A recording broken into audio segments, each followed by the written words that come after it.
Now, move over to Montgomery County, where our Michael Quander has been taking a tour of the damage in the She storm tracker. He came across a scary situation involving a mom and her daughter. Is that right, Michael? Tell us about it.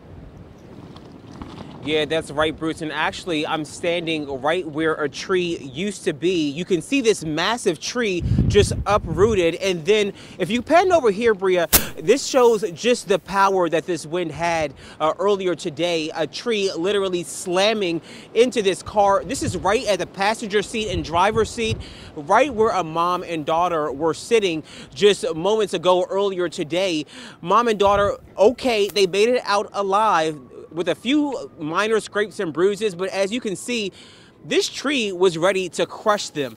The mother and daughter said they were obviously scared, nervous, didn't know exactly what to do, but then their instincts kicked in. They found a way to get out before that tree continued to crush down on that car. We can tell you that this car will likely be here until Sunday because police say that this has been happening all over the county today. They have about 50 other cars they have to tow before they get to this one, Bruce. It looks like a big tree that was just ripped off, torn off at the roots.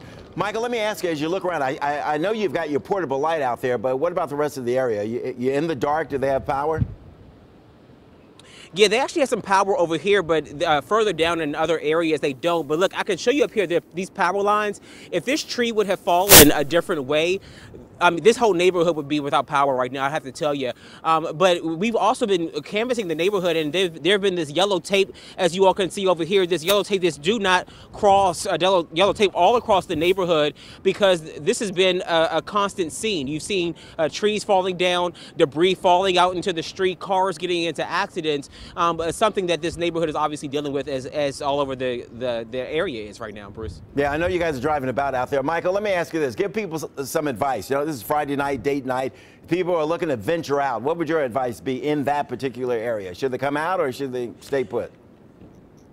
Well, yeah, we were actually talking to Pete Perringer earlier today, who is the PIO for the fire department. And he was saying, you know, if you could stay home, stay home. And if you have to go out, obviously proceed with some caution, because as we were driving around today, I have to tell you, the wind was just blowing us back and forth. We had to make sure we were moving slowly and holding our hands on the wheel tightly as we went out. Another thing that the fire department wanted to make sure people knew was that if you see things like this happening, call 311 right away. But if you see a situation like this where there was a mother and daughter, again, in this car, people were trapped at one point, they want you to call 911 right away. Absolutely. Good advice. Okay, Michael Quander reporting. Thanks a lot, Mike.